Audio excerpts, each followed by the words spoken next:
आप सभी ने ये कहावत तो सुनी ही होगी, नज़र हटी और दुर्घटना घटी। आज के इस केस में कुछ ऐसा ही हुआ 2 वर्षीय जेम्स पैट्रिक बलगर के साथ। तो नमस्कार दोस्तों, स्वागत है मेरे पॉडकास्ट में। मैं हूं आपका होस्ट और चलिए आज का केस मिल के अनवील करते हैं। 12 फरवरी 1993 के दिन Denise Bulger New Strand shopping centre, जो कि बूटल इंग्लैंड में उपस्थित है, ये शॉपिंग सेंटर एक बहुत ही बिजी शॉपिंग सेंटर माना जाता है। तो डेनिस अपना 2 वर्षीय बेटा जेम्स पैट्रिक बलगर के साथ वहाँ एक बूचर शॉप में पहुँचती है कुछ मीट लेने के लिए। सामान लेने के बाद ट्रांजैक्शन करके जब वापस जेम्स का हाथ पकड़ने के लिए ढूंढती है, तब देखती है जेम्स वहाँ से गायब हो गया था। एक माँ का दिल दहलाने के लिए इतना ही काफ़ी था।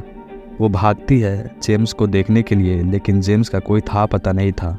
बहुत देर तक ढूंढने के बाद जब कहीं नहीं मिलता है तो डेनिस पुलिस का सहारा लेने की सोचती है। डेनिस पुलिस के पास जाती है और अपने बच्चे की मिसिंग कंप्लेंट दर्ज करती है। सबसे पहले पुलिस जेम्स के पेरेंट्स पे ही शक करते हैं, लेकिन उनका ये शक बहुत जल्दी ही दूर हो जाता है जब पुलिस उस मॉल का सीसीटीवी फुटेज देखते हैं।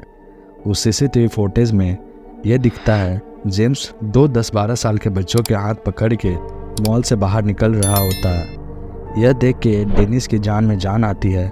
डेनिस का पति बोलता है हमारा बच्चा इन 2 बच्चों के साथ शायद खेलते खेलते चला गया है और घबराने की कोई बात नहीं है।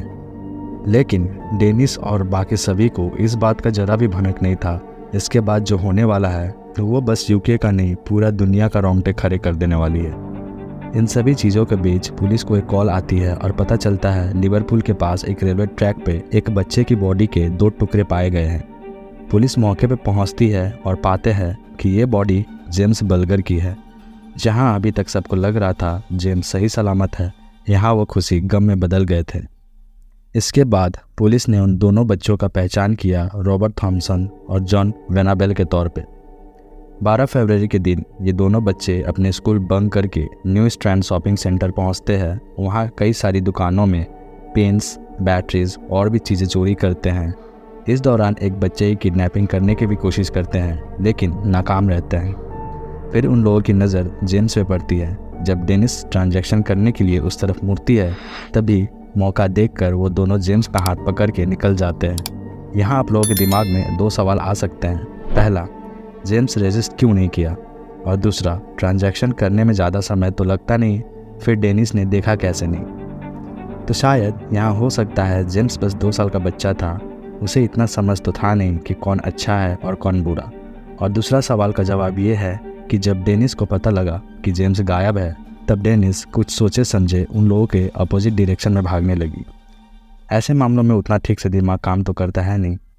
फिर वो लोग जेम्स को एक कैनल की तरफ लेके गया। वहाँ जेम्स को उठा के सर के बल पटक दिया। इससे जेम्स को काफ़ी चोट आई थी और वो वहीं पे रोने लगा। जब वो लोग जेम्स को लेकर जा रहे थे, तब कुल मिलाकर 38 लोगों ने ये चीज़ विटनेस किया था। और यहाँ सबसे सैडेस्ट पार्ट है कि किसी ने कुछ नहीं किया। 1-2 लोगों ने अपना कंसर्न दिखाया और जाके पूछा, तब उन दोनों ने बताया कि ये उसका भाई है और चोट खेलते टाइम लग गई थी।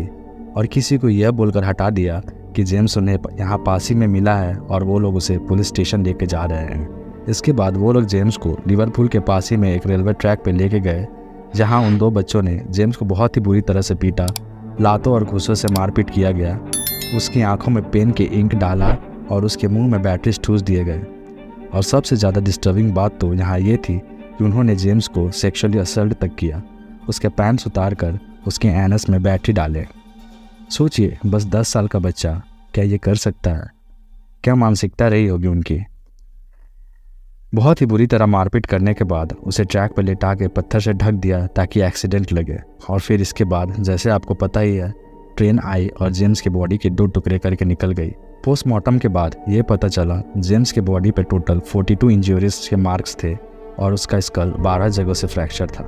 कहीं कहीं ये भी कहा जाता है ट्रेन के आने से पहले ही जेम्स की मौत हो गई थी। पुलिस इसके बाद उन दोनों बच्चों को हिरासत में लेते हैं।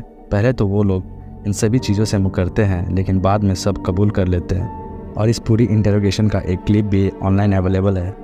मैं डिस्क्रिप्शन बॉक्स में लिंक डाल दूंगा, आप चाहे तो देख सकते हैं। लेकिन ये घटना हुई क्यों? इस घटना में बहुत सारी चीज़ों ने बढ़ावा दिया, जैसे social and psychological issue, lack of supervision. दोनों ही बच्चों का बचपन बहुत ही प्रॉब्लमेटिक था। वो दोनों बच्चे काफ़ी नेगलेक्ट हुए थे अपने लाइफ में और कई तरह से अब्यूज़ भी किए गए थे। इन्हीं सब कारण से वो दोनों बच्चे मेंटली स्टेबल नहीं थे। थॉमसन और वेना बेल्स दोनों को अबडक्शन और मर्डर के चार्जेस लगाए गए। माइनर होने के कारण उनको सिर्फ 8 साल की सजा हुई। तो दोस्तों, ये थी आज की केस। अगर आपको हमारी ये पॉडकास्ट पसंद आई है तो वीडियो को लाइक कीजिए, चैनल को सब्सक्राइब कीजिए और अपने विचार हमारे साथ साझा करना ना भूलें। और इंतज़ार कीजिए हमारे एक नई पॉडकास्ट की। तब तक के लिए सुरक्षित रहे। धन्यवाद।